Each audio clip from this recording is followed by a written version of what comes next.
I'm back. I really am back as well. Here I am. Well, what have I got for today? Well, some people would say I'm a bit of a wah-wah nut or a wah nut. Is that the right word? I don't know. I got one of these Vox Wahs. You know the one, you've seen them. They've been everywhere. This one's a model V847, whatever that means. Who knows? There's been that many models out there, and you lose touch after the 120th, don't you? I mean, I usually use a Cry Baby. And the Cry Baby, actually, it's really weird. The Cry Baby was one of these, made under license by another Italian company. That's what I believe, anyway. Something like that. Doesn't really matter if I'm wrong, because it was in the, I don't know, 60s or sometime. Maybe 71 or something. Whenever Vox decided to make one. But I reckon it was the mid-60s or early 60s, because I remember seeing Jimi Hendrix with these. This very pedal. Well, not actually this one, which is a pity. With the silver around and Vox on the top, and oh yeah, off it goes. Now listen, I ain't no voodoo child. Although I've got a bit of a... Oh no, I'm not going to say anything about her. She's in there anyway, you figure it out. But I love wah pedals. I've got about 6 of them. And I've got a really old one. Well, it's old to me. It's about 1970 or 69 when I bought it, when I had no money, you know. You know how you are when you're 17. So I buy this pedal, this Cry Baby, and it's got no bass pedal on. You know, the plate. It was missing. But it had got the 4 screws. And I had another pedal that was a piece of crap, but it was the same size, so I took the pedal, screwed the base plate off, put it on the Cry Baby the wrong way round, so mine's just silver underneath. But mine's one of the original ones, and the original ones, I have to say, do sound good. Now this one isn't like the Cry Babies that I've got. This is a more modern one. It's been brought up to date, so to speak. And we're going to have a look at inside and out. This is an inside and out video. For which I do a lot of, and I like to see what's going on inside for your money. Now the story of this one, well, hey, did Tony pay all that money? Look, it's brand new. Well, it's not quite how I got it actually. I bought it second hand for 35 quid. That's about $50, but you'll be able to buy new ones over there for probably $80, or maybe less, I don't know. I can't be sure of that, but you'll get them cheaper than me. Well, this one had got this like clear coating on the bottom and it was peeling off, and it made it look awful. So what I did is I took the plate off, peeled the plastic off, give it a quick spray because then it was like matte. So I glossed it up a little bit, and now it's just like new. It's amazing what a bit of chrome polish does, isn't it? There it is. It's fantastic. I always wanted one of the Vox ones, and it's that Jimi Hendrix thing, right? Listen, if it's good enough for Jimi Hendrix, it's definitely good enough for you, no matter what you might say. Yeah. Now, before we get into pulling this apart, I just want to say one thing. Don't waste your time going down that other road of finding that purple wah-wah. You know which one I mean. You've seen it. And it says the Jimi Hendrix model. It's about this big. It's wider. It's purple, and it's got a few buttons and knobs on it. And purportedly, that's the Jimi Hendrix wah-wah pedal sound. Well, I've got news for you. It isn't.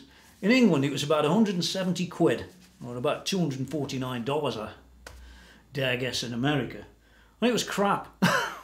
I can't say anything else. I had it for about 2 months and I thought, it's got to go. Me £45 Cry Baby's better. And you know what? It was. And this, I've already tried this by the way, because I've got to plug these things in, you know, man. You've got to have a wah-wah pedal. And it's awesome. Now, it's not quite as good as the 1971 or 69 or whatever it is. Not quite as good as that. But that pedal's got its own baggage, let's call it that. What you tend to get on them really old ones, like I've got, is when you do this and you first plug it in, it's going... You've heard them. And you have a go. Yeah, you know what I mean. Anyway, after about 5 minutes, that goes away and it goes all good.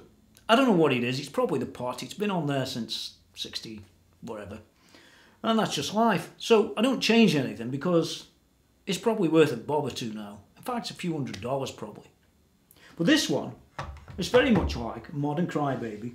Different board, no battery hole.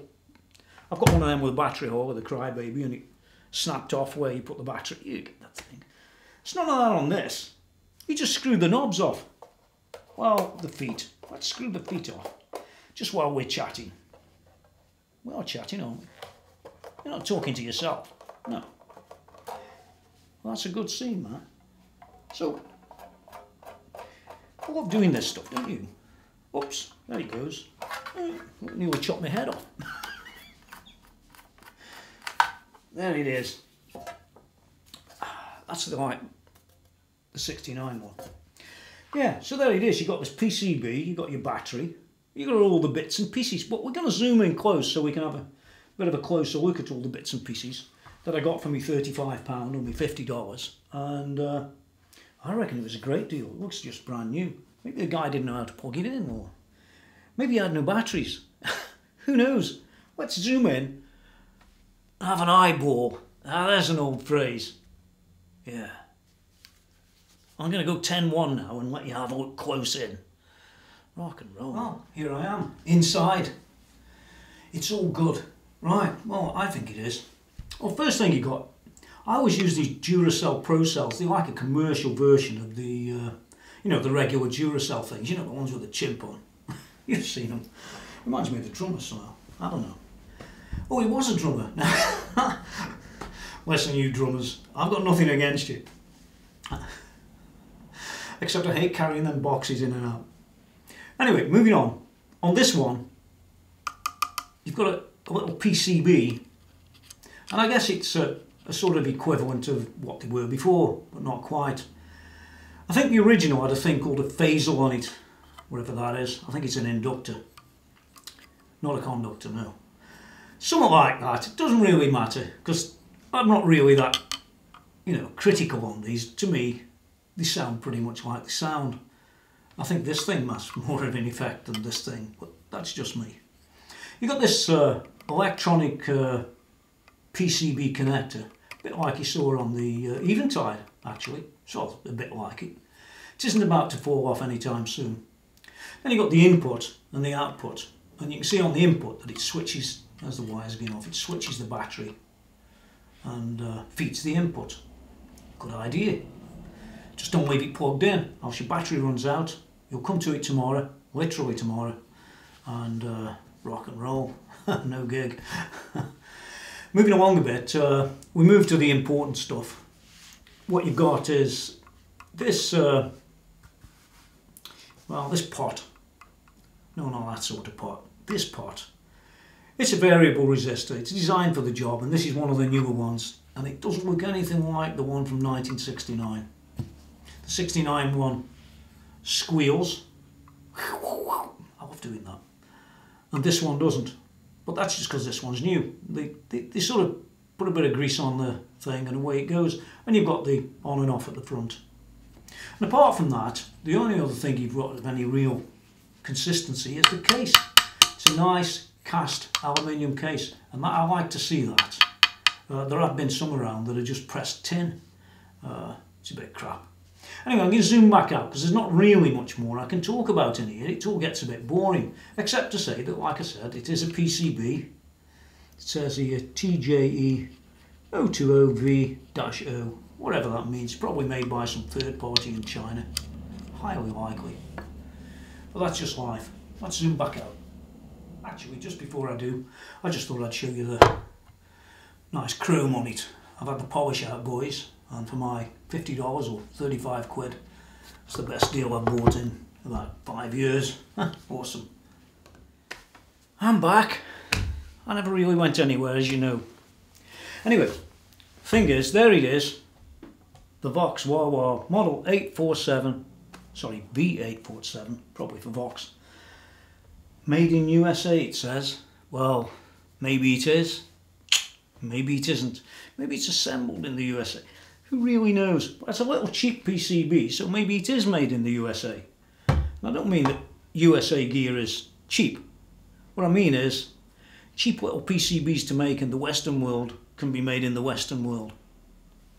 Makes sense, doesn't it? You don't want to ship it halfway around the world when you can make it for threepence yourself. It's a simple board. It's the assembly that starts costing a bit more money. Anyway, there it is. I just love wah-wahs, and I just really wanted to have a quick run through of this one. And I'm going to take this one outside and do a bit of a wah-wah with it. Wah-wah-wah-wah. If you put two together, I did this on that fucking Rollers movie. If you go and watch that, it's an hour and a half long. You really ought to be watching that. There's some awesome stuff in there. Yeah, we had two together, and we linked them together, and we had down and up. So you get wah, wah, wah, wah, if you get the gist. It's lunatic, man, it's lunatic. You ought to have a go. Two wah-wah pedals, bridge, wah, wah, wah, wah. It's crazy, man, crazy. What would I give this one out of 10? Well, I'd give it,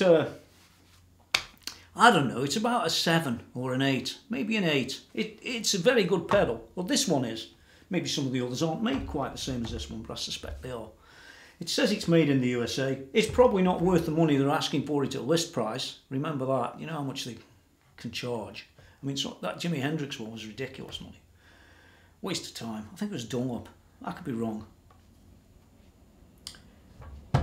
8 out of 10. If you're into wah-wah pedals, this one's good, but so's the Cry Baby, and I think it's a bit cheaper because there's no chrome. But on the Cry Baby, you get this this plastic insert for where you're going to put the battery. And I have to tell you, that's his crap. So I'd give that a 6 out of 10 for build. But for sound, the Cry Baby, well, the ones I've got are about 9 out of 10. They're really that good. That tea was horrible. I must get to Tower one of these days. Be careful. She might come in and bite my head off, you know what these trolls are like. So lastly, just one thing to say. Visit www.tonymckenzie.com. You can see all the stuff on there. Well, actually, you can see more on there than you can see on the YouTube, even though there's more YouTube videos. YouTube's youtube.com/TonyMcKenzie.com, which is no dot, by the way. And that's it. Thanks for watching. It's a simple pedal. Not much to say, not much to see. They sound awesome if you just get that. Well, you're going to see it in a minute. I sort of use this in a funny way to do this sort of tapping stuff that really sounds awesome with a pedal, and without it, it doesn't quite do the same job. So, because I'm a bit distorted myself, especially when it comes down to the playing, this is one of my main tools. Indeed. It's as important as the guitar, to me. It might not be to you. It might be just one of them old 60s things you never use. But there you go. It's coming along any time now. Thanks for watching. It's all good stuff. Rock and roll, dudes.